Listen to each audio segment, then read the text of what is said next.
The coldness of the room is what hits you first. A sterile chemical chill that seeps through the soles of your sneakers and settles deep in your bones. You were standing in a morgue in Medellin, Colombia, staring at a shape beneath a white sheet. Just 72 hours ago, your biggest concern was a statistics midterm at UCLA and whether you had enough money on your meal plan to get through the week. Now, you are 18 years old, standing in a foreign country you flew to on a private jet you didn't know existed, surrounded by men with submachine guns who keep calling you Patron. The coroner pulls back the sheet, and the reality of your new life stares back at you. It is your father, but not the man who called you on Sundays to ask about your grades. This man has a precise blackened bullet hole in the center of his forehead. The lawyer waiting for you in the hallway checks his watch. He is not a family attorney. He is a fixer, a man who navigates the gray areas where the law dares not tread. He hands you a smartphone. There is a video file queued up, recorded 6 months ago. You press play, and your father's voice, alive and urgent, fills the silence. He apologizes for the deception, for the lie that was your entire childhood. The import-export business, the chain of restaurants, the logistics company, they were all real, but they were merely the skin on the beast. You were about to inherit an empire worth $500 million, but it is not an inheritance of stocks and bonds. Your father ran one of the most sophisticated drug trafficking operations in the Western Hemisphere. The video continues, outlining the terrifying truth of your legacy. Cocaine flows from the jungles of Colombia. Fentanyl precursors arrive in shipping containers from China. Distribution networks pump poison from the streets of Los Angeles to the high rises of London. The restaurants are laundromats for dirty cash. The shipping company is the cardiovascular system of a global narcotic trade. The import-export business is the command center. Your father looks into the camera lens, his eyes tired, and delivers the ultimatum. You have 72 hours to prove you can hold the throne. If you fail, you will be replaced. In this world, replaced is a polite synonym for executed. The panic rises in your throat, a sour taste of bile and terror, but you swallow it down. You have no choice. The first test is already scheduled. A meeting in a warehouse on the outskirts of the city, where the humidity clings to your skin like a second shirt. Inside, 30 men are waiting. These are your father's lieutenants, the wolves who have kept the herd in line. Some of them have been running routes since before you were born. They look at you, a teenager in a hoodie, and they smell weakness. They smell blood. The silence in the warehouse is heavy, punctuated only by the shifting of boots on concrete.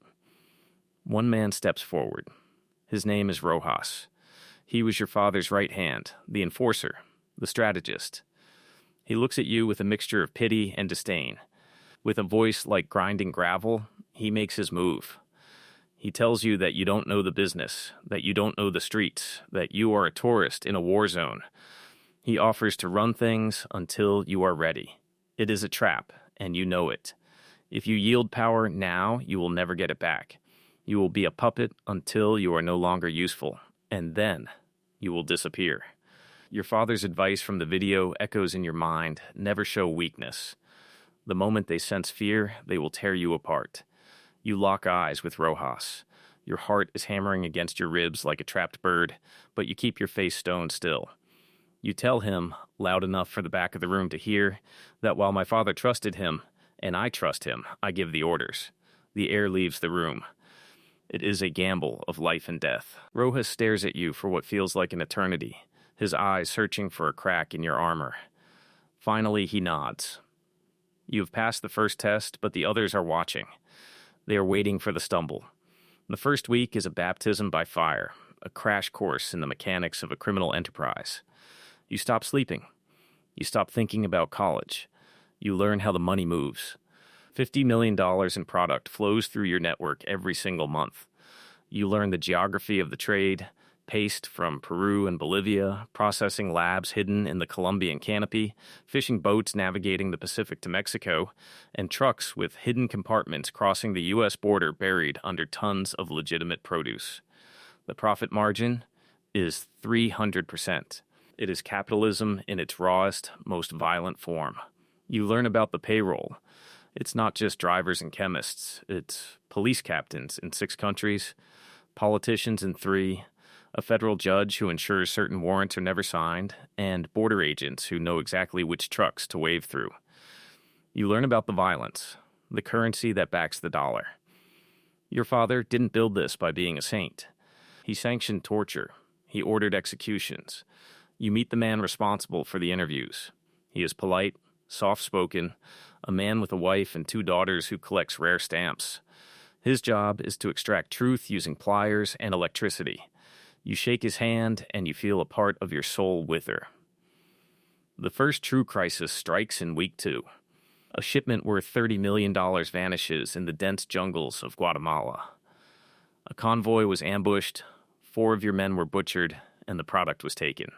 He has been talking to the Colombians. He is negotiating a coup.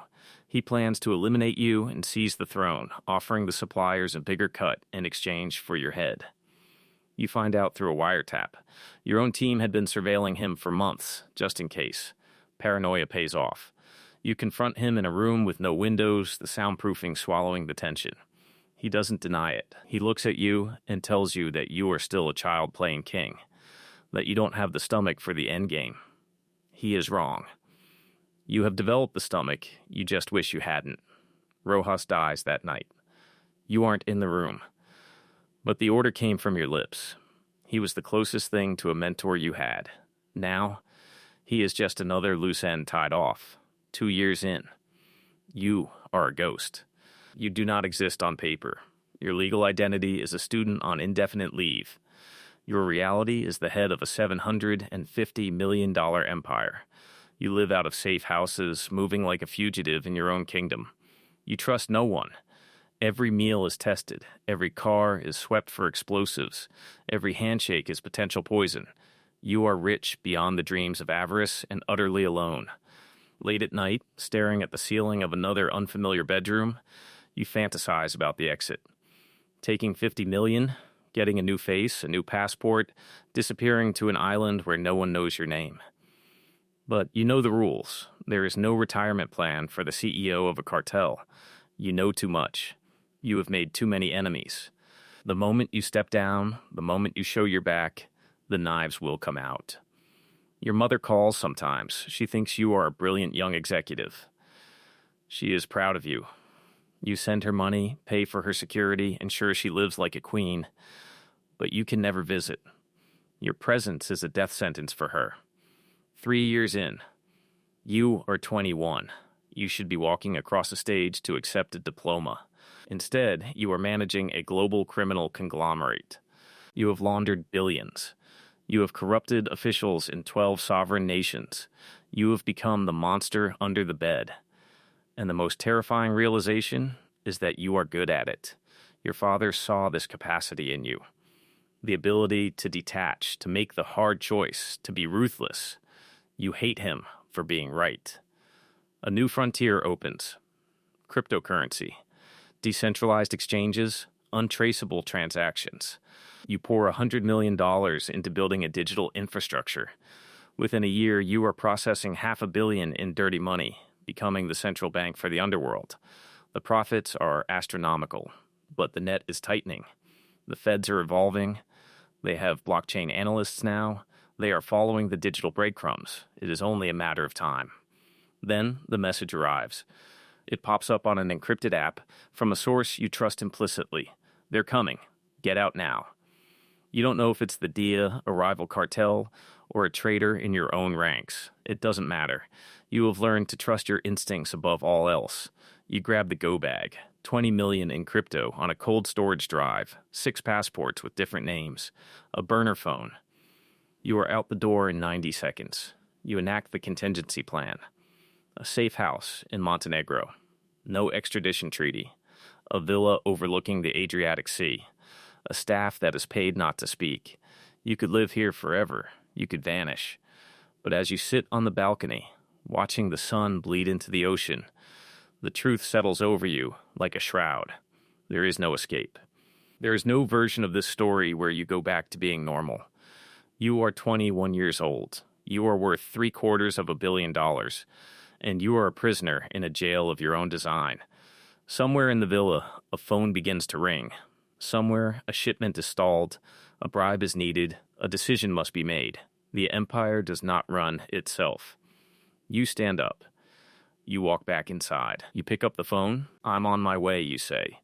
You are the king.